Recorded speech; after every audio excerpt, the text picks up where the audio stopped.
ಬೆಂಗಳೂರಿನಲ್ಲಿ ಹಿಂದಿ ಭಾಷಿಕನ ಗಾಂಚಾಲಿ ಕನ್ನಡ ಮಾತಾಡು ಎಂದಿದ್ದಕ್ಕೆ ಧಮಕಿ ಹಾಕಿದ ಹಿಂದಿ ಭಾಷಿಕ. ಬೆಂಗಳೂರಿನಲ್ಲಿದ್ದರೂ ನೀನು ಹಿಂದಿಯನ್ನ ಮಾತಾಡಬೇಕು ಹೀಗಂತ ಆ ವ್ಯಕ್ತಿ ಧಮಕಿಯನ್ನು ಹಾಕಿರುವಂತಹದ್ದು.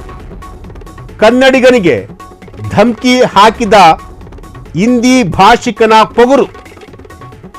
ಬೆಂಗಳೂರಿನ ಎಚ್ಎಎಲ್ನಲ್ಲಿರುವ SNS ಆರ್ಕೇಡ್ ರಸ್ತೆಯಲ್ಲಿ ಈ ಒಂದು ಘಟನೆ ನಡೆದಿರುವಂತಹದ್ದು. SNS ಆರ್ಕೇಡ್ ರಸ್ತೆಯಲ್ಲಿ ಈ ಒಂದು ಘಟನೆ ನಡೆದಿರುವಂತಹದ್ದು. ಈಗಾಗಲೇ ಬೆಂಗಳೂರಿನಲ್ಲಿ ಅನ್ಯ ಭಾಷಿಕರ ಸಂಖ್ಯೆ ದಿನದಿಂದ ದಿನಕ್ಕೆ ಜಾಸ್ತಿ ಆಗ್ತಾ ಇದೆ. ಕನ್ನಡಿಗನಿಗೆ ಒಬ್ಬ ಹಿಂದಿ ಮಾತಾಡುವಂತಹ ಅಂದರೆ ಹಿಂದಿ ಭಾಷಿಕನ ಒಬ್ಬ ವ್ಯಕ್ತಿ ಧಮಕಿ ಹಾಕಿರುವಂತಹದ್ದು. ಯಾವ ಕಾರಣಕ್ಕೋಸ್ಕರ ಅಂತಂದ್ರೆ, ಬೆಂಗಳೂರಲ್ಲಿದ್ದರೂ ಕೂಡ ನಿನಗೆ ಹಿಂದಿ ಮಾತಾಡೋಕ್ಕೆ ಬರ್ತಿಲ್ವಾ, ನಿನಗೆ ಹಿಂದಿ ಮಾತಾಡು, ನೀನು ಹಿಂದಿ ಮಾತಾಡು ಅಂತ ಹೇಳಿ ಒಬ್ಬ ವ್ಯಕ್ತಿ ಧಮಕಿ ಹಾಕಿರುವಂತಹದ್ದು. ಧಮಕಿ ಹಾಕಿರುವಂತಹ ಒಂದಷ್ಟು ವಿಡಿಯೋಗಳು ಈಗ ಸೋಷಿಯಲ್ ಮೀಡಿಯಾದಲ್ಲಿ ವೈರಲ್ ಕೂಡ ಆಗಿರುವಂತಹದ್ದು. ಇದು ಬೆಂಗಳೂರಿನಲ್ಲಿ ನಡೆದಿರುವಂತಹ ಒಂದು ಘಟನೆ. ಬೆಂಗಳೂರಿನ HAL ಪೊಲೀಸ್ ಠಾಣಾ ವ್ಯಾಪ್ತಿಯಲ್ಲಿ ನಡೆದಿರುವಂತಹ ಒಂದು ಘಟನೆ. ಇದೇ ವಿಚಾರಕ್ಕೆ ಸಂಬಂಧಪಟ್ಟಂತೆ ರೂಪೇಶ್ ರಾಜಣ್ಣ ಅವರು ಕೂಡ ಕಮೆಂಟ್ ಕೂಡ ಮಾಡಿದ್ದಾರೆ. ರೂಪೇಶ್ ರಾಜಣ್ಣ ಅವರು ತಮ್ಮ ಫೇಸ್ಬುಕ್ಕಲ್ಲಿ ತಮ್ಮ ಒಂದು ಅಕೌಂಟ್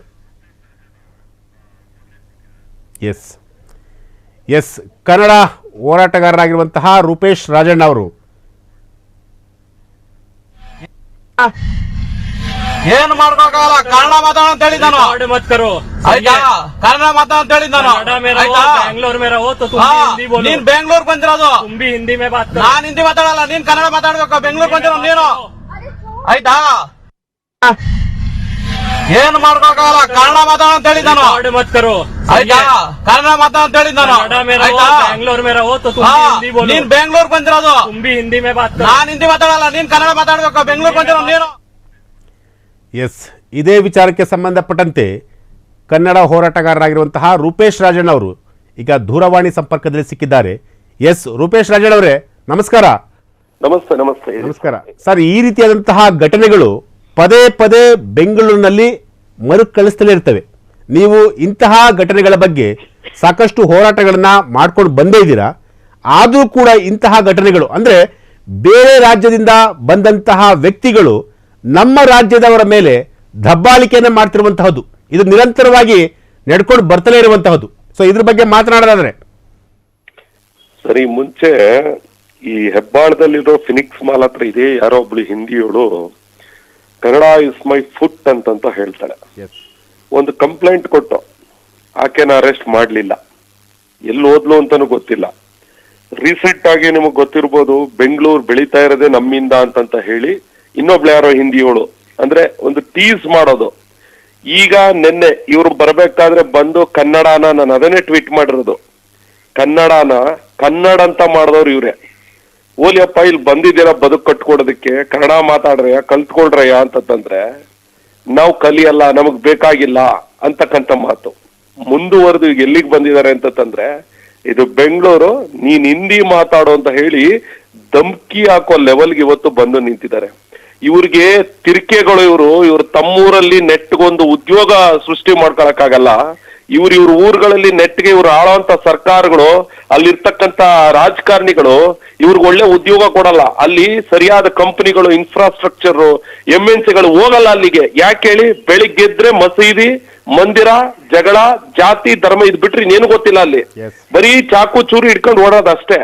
ಇವ್ರು ವಿಧಿ ಇಲ್ದೆ ಏನ್ ಮಾಡ್ತಾರೆ, ಅಲ್ಲಿಂದ ತಮ್ಮ ಜೀವನವನ್ನ ನಡೆಸ್ಕೊಳ್ಳೋದಕ್ಕೋಸ್ಕರ ಈ ದಕ್ಷಿಣದ ರಾಜ್ಯಗಳ ಕಡೆ ಬರ್ತಾರೆ. ಅದರಲ್ಲೂ ಹೆಚ್ಚಾಗಿ ಈ ಬೆಂಗಳೂರು ಕಡೆ ಬಂದು ಇವತ್ತು ಎಲ್ಲಿ ಹೋದ್ರು, ಇವತ್ತು ನೀವು ಬೆಂಗಳೂರಲ್ಲಿ ಎಷ್ಟು ಅಪಾರ್ಟ್ಮೆಂಟ್ಗಳು ತಗೊಳ್ಳಿ, ನೀವು ಹೋದ್ರೆ ಈ Madevapura, electronic city, white field, ನೀವು ಬೆಂಗಳೂರು 80% ನೀವು ಆ ಕಡೆ ಹೋಗ್ಬಿಟ್ರೆ ಆ ಭಾಗಗಳಿಗೆ ಎಲ್ಲೋದ್ರು ಬರೀ ಹಿಂದಿಯವರು, ಸೆಕ್ಯೂರಿಟಿಯಿಂದ ಹಿಡಿದು ಮ್ಯಾನೇಜ್ಮೆಂಟ್ ಲೆವೆಲ್ ವರ್ಗೂ ಬರೀ ಹಿಂದಿಯವರು.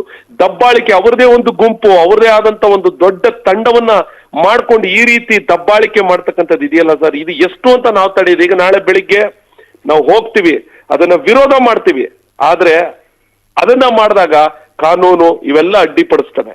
ಆದ್ರೆ ಅವ್ರಿಗೆ ಆ ಭಯ ಇಲ್ಲ ನೋಡಿ. ಇದು ಬಹಳ ದುರ್ದೈವ ಆಗಿರ್ತಕ್ಕಂಥದ್ದು ಕರ್ನಾಟಕಕ್ಕೆ.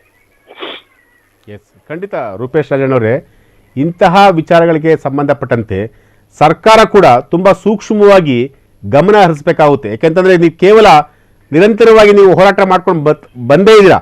ಸೊ ಇಂತಹ ವಿಚಾರಗಳು ಬಂದಂತಹ ಸಂದರ್ಭದಲ್ಲಿ ಆದ್ರೆ ನೋಡಿ ಸರ್, ಸಂಬಂಧಪಟ್ಟಂತಹ ಇಲಾಖೆಯವರು, ಸಂಬಂಧಪಟ್ಟಂತಹ ಅಧಿಕಾರಿಗಳು ಯಾರು ಕೂಡ ಇಂತಹ ವಿಚಾರಗಳ ಬಗ್ಗೆ ತಲೆ ಕೆಡಿಸ್ಕೊಳ್ಳೋದೇ ಇಲ್ಲ. ಈಗ ಇದೇ ಉಲ್ಟಾ ಆಗಿದ್ರೆ ಸುಮ್ನೆ ನೋಡಿ ಸರ್, ಈಗ ಇದೇ ಉಲ್ಟಾ ಆಗಿ ನಾವ್ಯಾವ್ದೋ ಅವ್ರ ರಾಜ್ಯದಲ್ಲಿ ಹೋಗಿ ಕನ್ನಡ ಮಾತಾಡೋ ಅಂತ ಹೇಳಿ ನಮ್ ಕನ್ನಡದವ್ರು ಹೋಗಿ ಈ ರೀತಿ ದಬ್ಬಾಳಿಕೆಯಾಗಿ ಮಾತಾಡಕ್ಕಾಗತ್ತೆ ಅವ್ರ ರಾಜ್ಯದಲ್ಲಿ? ಬೆಂಗಳೂರಲ್ಲಾಗಿರ್ತಕ್ಕಂಥ ಈ ಘಟನೆನೆ ಏನಾದ್ರು ಒಂಚೂರು ಉಲ್ಟಾ ಆಗಿದ್ರೆ ಇಷ್ಟೊತ್ತು ರಾಷ್ಟ್ರಾದ್ಯಂತ ದೊಡ್ಡ ಸುದ್ದಿ ಆಗೋಗಿರೋದು ಮಾಧ್ಯಮಗಳಲ್ಲಿ. ಕನ್ನಡದವ್ರು ಹಂಗ್ ಮಾಡ್ಬಿಟ್ರಿ ಹಿಂಗ್ ಮಾಡ್ಬಿಟ್ರಿ, ಇದು ಸುದ್ದಿ ಆಗಲ್ಲ. ಯಾಕಂದ್ರೆ ಇದೊಂಥರ ಹಿಂದಿ ಸುಪ್ರಮೆಸಿ. ಹಿಂದಿ ಅಂತಂದ್ರೆ ಭಾರತ, ಹಿಂದಿ ಅಂದ್ರೆ ಇಂಡಿಯಾ ಅಂತ ಒಂದು ಮನೋಭಾವ ಅವ್ರ ತಲೆಯಲ್ಲಿ ಕೂತ್ಕೊಂಡ್ಬಿಟ್ಟಿದೆ. ಹಿಂದಿ ಅಂದ್ರೆ ಖಾಲಿ 4-5 ರಾಜ್ಯಗಳು ಮಾತಾಡುವಂತ ಒಂದು ಭಾಷೆ ಅಷ್ಟೇ. ಭಾರತದಲ್ಲಿ 29 ರಾಜ್ಯಗಳಿದೆ, 5 ರಾಜ್ಯಗಳು ಮಾತ್ರ ಹಿಂದಿ ಮಾತಾಡೋದು, ಉಳಿದ 23 ರಾಜ್ಯಗಳು ಮಾತಾಡಲ್ಲ. ಇದು ಗಮನದಲ್ಲಿ ಇಟ್ಕೋಬೇಕು. ಇವ್ರು ಬಂದು ಇಲ್ಲಿ ದಬ್ಬಾಳಿಕೆ, ದೌರ್ಜನ್ಯ, ನಾವೇ ಇಲ್ಲೆಲ್ಲ ನಡೆಯೋದು ಅಂತ ಅನ್ನೋ ಮನೋಭಾವ ಇದೆಯಲ್ಲ, ಇದನ್ನ ಕನ್ನಡಿಗರು ವಿರೋಧಿಸಬೇಕು. ಎಲ್ಲಿ ಈ ರೀತಿ ಬೆಳವಣಿಗೆ ಕಾಣಿಸ್ತದೆ ಕತ್ನ ಪಟ್ಟು ಹಿಡ್ಕೊಂಡೋಗಿ ಅವ್ರನ್ನ ಸ್ಟೇಷನ್ ಅಲ್ಲಿ ಕೂರಿಸಿ ಅವ್ರಿಗೆ ಕಾನೂನು ರುಚಿಯನ್ನ ತೋರಿಸಬೇಕಾದಂತ ಕೆಲಸವನ್ನ ಕನ್ನಡಿಗರು ಮಾಡಬೇಕು. ಕೆಲಸವನ್ನ ನಾವು ಮಾಡ್ತಾ ಹೋಗ್ತೀವಿ ಸರ್ ಮುಂದಿನ ದಿನಗಳಲ್ಲಿ. ಖಂಡಿತ. ಥ್ಯಾಂಕ್ ಯು ರೂಪೇಶ್ ರಾಜಣ್ಣವರೇ, ತಮ್ಮೆಲ್ಲ ಮಾಹಿತಿಗಾಗಿ. ಎಸ್, ಈಗಾಗಲೇ ಕನ್ನಡಿಗರಿಗೆ ಧಮ್ಕಿ ಹಾಕಿದಂತಹ ಒಬ್ಬ ಹಿಂದಿ ಭಾಷಿಕ, ಈಗಾಗಲೇ ಇಂತಹ ಇನ್ಸಿಡೆಂಟ್ಗಳು, ಇಂತಹ ಘಟನೆಗಳು ಬೆಂಗಳೂರಿನಲ್ಲಿ ಪದೇ ನಡೀತಲೇ ಇರ್ತವೆ. ಅದರಲ್ಲೂ ಕೂಡ HAL, ಮಾರತ್ತಳ್ಳಿ, ಕೋರಮಂಗಲ, ಇಂದಿರಾನಗರ ಇಂತಹ ಭಾಗಗಳಲ್ಲಿ ಅನ್ಯ ಭಾಷಿಕರು ಅಂದರೆ ಬೇರೆ ಬೇರೆ ರಾಜ್ಯಗಳಿಂದ, ಬೇರೆ ಬೇರೆ ದೇಶಗಳಿಂದ ಈ ಒಂದು ಭಾಗದಲ್ಲಿ ಅಂದರೆ ಇಂದಿರಾನಗರ, ಕೋರಮಂಗಲ, HAL, ಏರ್ಪೋರ್ಟು ಈ ಒಂದು ಭಾಗಗಳಲ್ಲಿ ಬೇರೆ ಬೇರೆ ರಾಜ್ಯದ ಜನರು ಬರ್ತಲೇ ಇದ್ದಾರೆ. ಬರೋದು ತಪ್ಪು ಅಂತ ಹೇಳ್ತಿಲ್ಲ. ಆದರೆ ನಮ್ಮ ನಾಡಿಗೆ ಬಂದು, ನಮ್ಮ ನೆಲಕ್ಕೆ ಬಂದು, ನಮ್ಮವರ ಮೇಲೆ ದಬ್ಬಾಳಿಕೆ ಮಾಡೋದು ಎಷ್ಟರ ಮಟ್ಟಿಗೆ ಸರಿ ಅನ್ನೋದು ಕೂಡ ಇಲ್ಲಿರುವಂತಹ ಪ್ರಶ್ನೆ. ಕನ್ನಡ ಮಾತಾಡ ನೀನ್ ಬೆಂಗಳೂರು ಬಂದಿರೋದು, ನಾನ್ ಹಿಂದಿ ಮಾತಾಡಲ್ಲ, ನೀನ್ ಕನ್ನಡ ಮಾತಾಡ್ಬೇಕು. ಬೆಂಗಳೂರು ಬಂದಿರೋ ನೀನು, ಆಯ್ತಾ? ಏನು ಮಾಡ್ಕೊಳಕ್ಕಾಗಲ್ಲ, ಕನ್ನಡ ಮಾತಾಡ ಅಂತ ಹೇಳಿದ್ ನಾನು. ಆಯ್ತಾ? ಕನ್ನಡ ಮಾತಾಡ ಅಂತ ಹೇಳಿದ್ ನಾನು. ನೀನ್ ಬೆಂಗಳೂರು ಬಂದಿರೋದು, ನಾನ್ ಹಿಂದಿ ಮಾತಾಡಲ್ಲ, ನೀನ್ ಕನ್ನಡ ಮಾತಾಡ್ಬೇಕು. ಬೆಂಗಳೂರು ಬಂದಿರೋ ನೀನು, ಆಯ್ತಾ? ಏನು ಮಾಡ್ಕೊಳಕ್ಕಾಗಲ್ಲ, ಕನ್ನಡ ಮಾತಾಡ ಅಂತ ಹೇಳಿದ್ ನಾನು. ಆಯ್ತಾ? ಕನ್ನಡ ಮಾತಾಡ ಅಂತ ಹೇಳಿದ್ ನಾನು. ಆಯ್ತಾ?